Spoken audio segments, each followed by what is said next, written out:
Uh, yeah. Yeah. Yeah.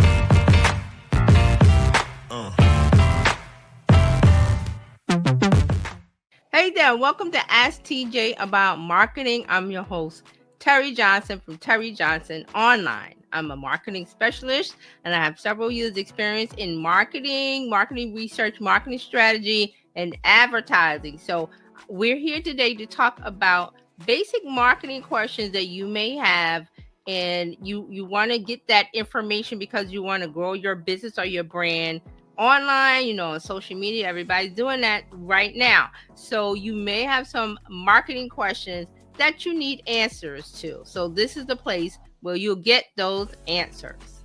So let's get right into today's question. Are you ready? Here it is.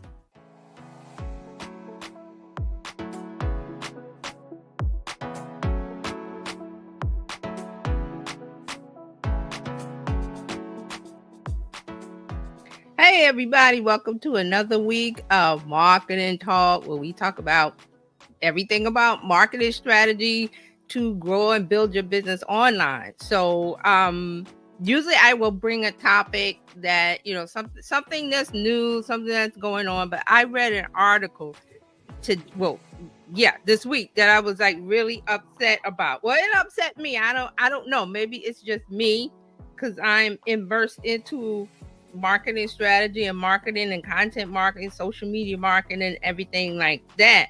So let me find the link because I want to bring up the article. It's from Content Marketing Institute, and this is a site that's been around for a while, and they talk about content marketing strategy and different things, but they do it. They're on a corporation level where they have marketing departments and teams, and we talk about marketing and marketing strategy as it pertains to a small business. It may be a solopreneur. You may have a couple of people that work with you, but on this level, we're talking Coca-Cola, Nike, or businesses, large corporations that have these humongous marketing departments. So right, let me bring this up, and then I'm not going to say any. I'm just going to let the headline speak.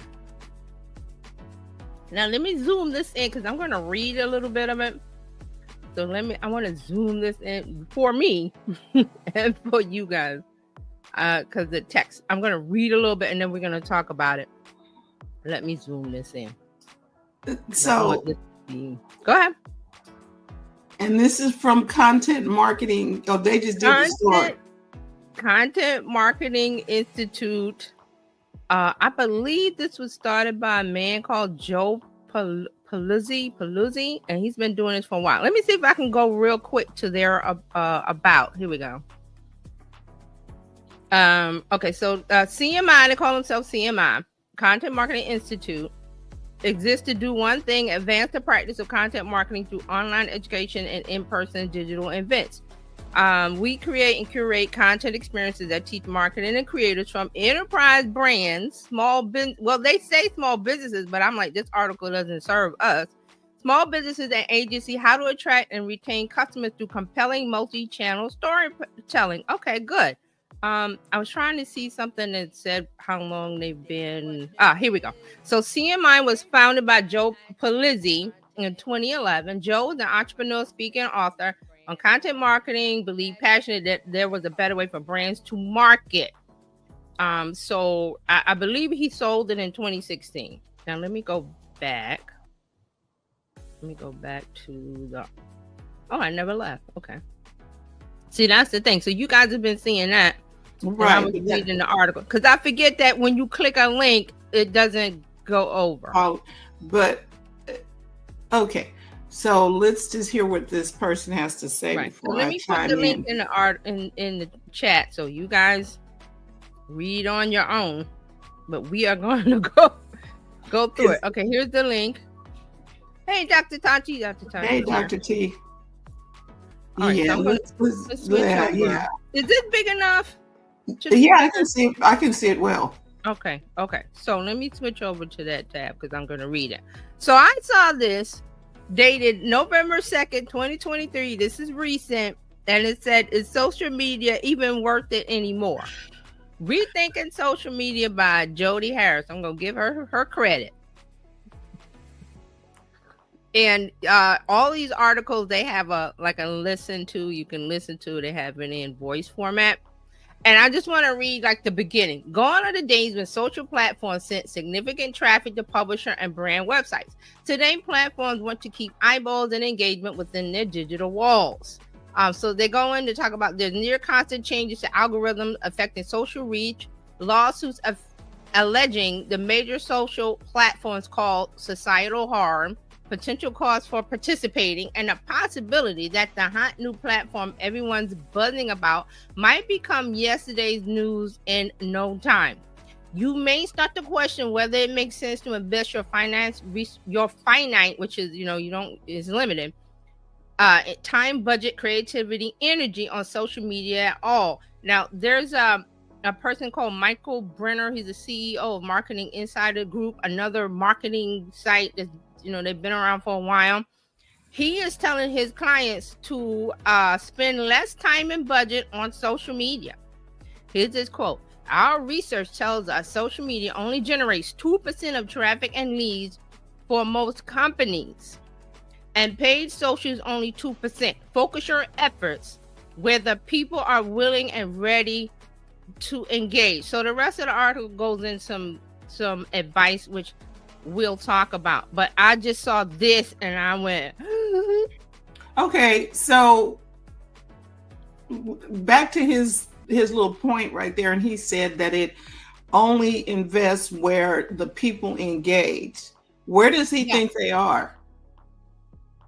Okay, so and I bring up because this site is geared towards enterprise level, corporate level marketing, which is a different animal from your solopreneur, your small business owner trying to get on social media. It's two totally different worlds. Like this enterprise world is huge. They got budgets, they've got thousands of people, and so this is their thinking that it's not worth it because they're not getting the results they want.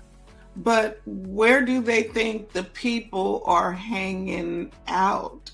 Because we're sure not watching TV. Okay, great point. Because this is what's going on. I've been talking about the creator economy for the last couple of weeks because it's important. But this site is saying it's not worth it. And that is because their strategy, their thinking is wrong because they're enterprise corporate level. We throw millions of dollars at it and we want millions of dollars in return. And that's not how it works. We know that, right? We talked about it. Okay, but they want to take, just say I'm a major corporate entity. They want me to follow down that old path and throw millions of my advertising budget into where the abyss, apparently, because even if I know we're talking about two different sizes, but it's still the same outcome. Why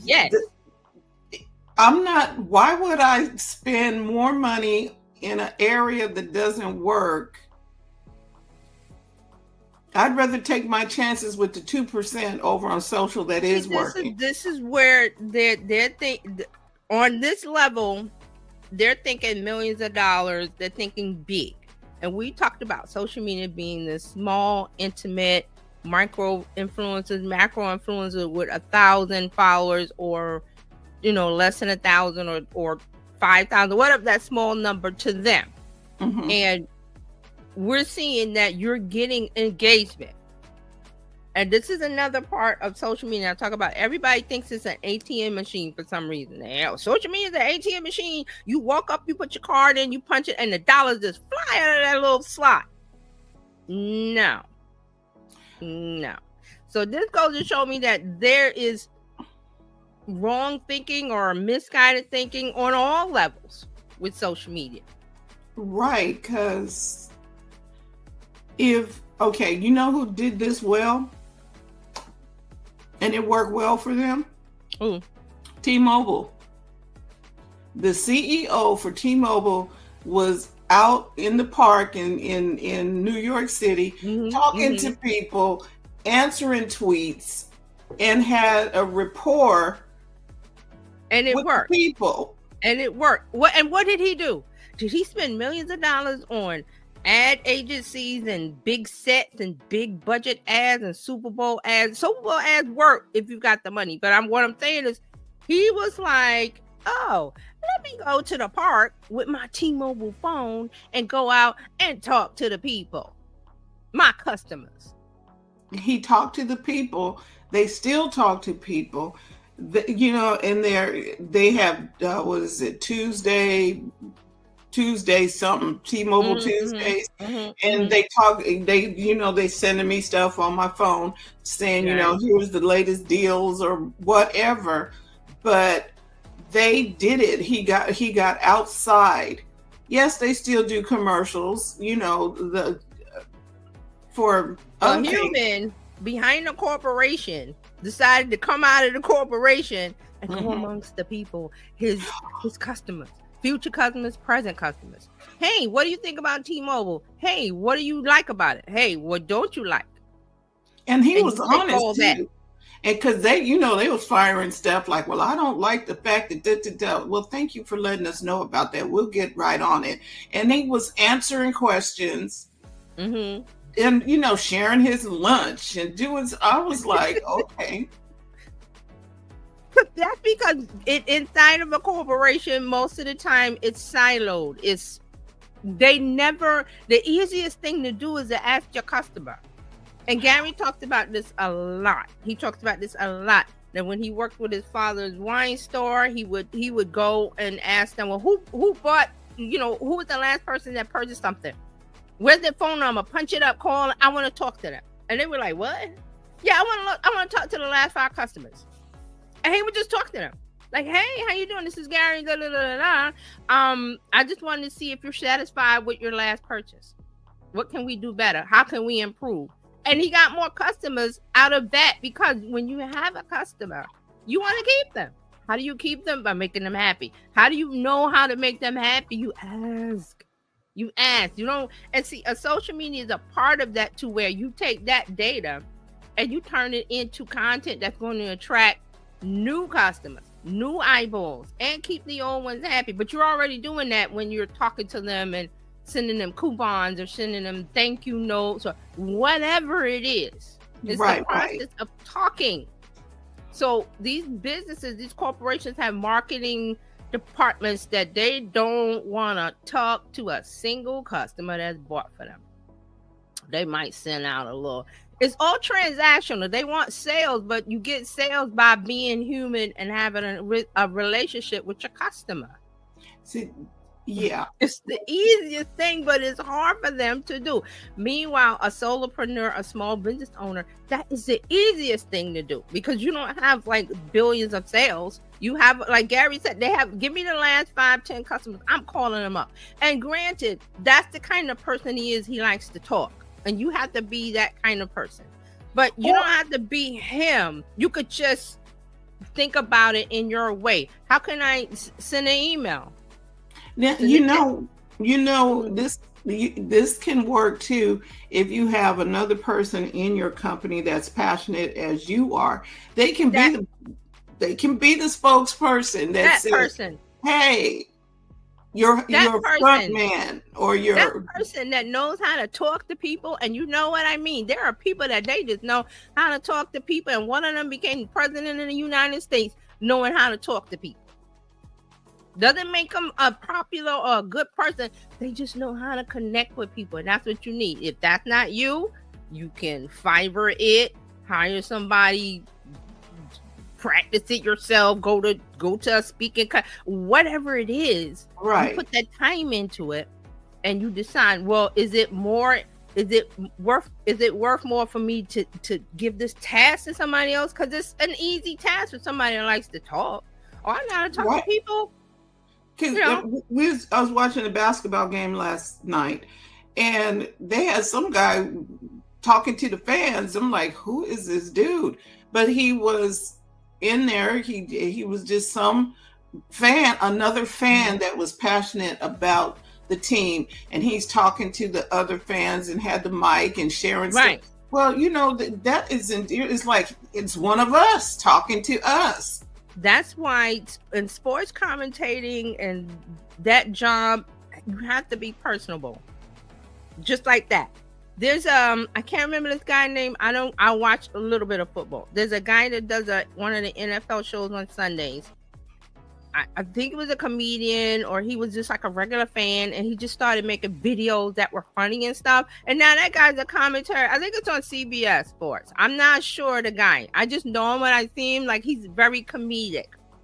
And he got that job just by putting stuff up videos with him doing the job of saying what the fans would say or something like that. I cannot remember his name. But that's how he got started on network news. He's not he wasn't, I'm not sure of his sports background, but he wasn't like, okay, I'm going to sports journalism school. And No, because there's certain talents that cannot be taught with that job, and you have to know how to talk, you have to know about the game, you have to know how to call the play, you have to keep it engaging, all of those things.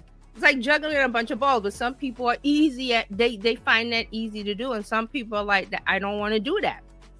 Right. But this is a part of social media, and like you said, I'm glad you brought up the T-Mobile, and this is the CEO. This is not they hired somebody. This is customer relations. No, he said, I'm customer relations. Gary said, I'm customer relations. And they just simply talk to people. And these corporations are finding this very hard. And I understand why, because there's a corporate mentality of passing a buck, paperwork shuffling, and they never, it's like they're looking down, they never look out the window and see what's out. It's like right there, but you're looking down here for it. That's their mentality. So getting back to this article, rethinking social media, I'm like, yeah, rethink it on how it's getting, things are changing, yes, but it's still the place to be. It's not even in the middle of the wave of social media, because like we always bring up the mall. The 80s, you went to the mall, the kids went to the mall, everything happened at the mall, the new movie, the new this, the new that. You went to see the Christmas decorations, or you went for some event or this or that. Everything was buzzing and happening at the mall, so the businesses knew that's where the people are. So if you want new business, that's where you go. We don't do that anymore. All of that has moved online to social media. I am still in awe at where did they think we're supposed to, if I'm a major corporation, where do you think I'm supposed to find people? Coke? And see, a part of this, and we talked about, I think we mentioned it last week. Did I mention about the lady on Instagram, the chef that was complaining about no one was seeing? I've been seeing this in the last few weeks. Nobody's seeing my post on Instagram. Instagram should go back to chronological order. That old thing that they've been asking for, which never gonna happen. They're being biased. Throw out I'm being shadow banned. A million excuses. Now, I hope this discussion that we had today about today's marketing question helps you in some way to better understand marketing strategy, and those things you need to do to grow a business or brand online with social media today. So these questions are designed to give you some basic information. So if you have additional questions, or you need a little bit more clarification, or you need some, you're not really sure, reach out to me, Terry Johnson Online, at terryjohnsononline.com, or go to your favorite social media platform and find me. Just search for Terry Johnson Online, and I'm on all the major platforms. So just reach out, give me a message, and let me know what questions you have, and I will try to answer them. Okay, so I look forward to hearing from you, and I will see you next time.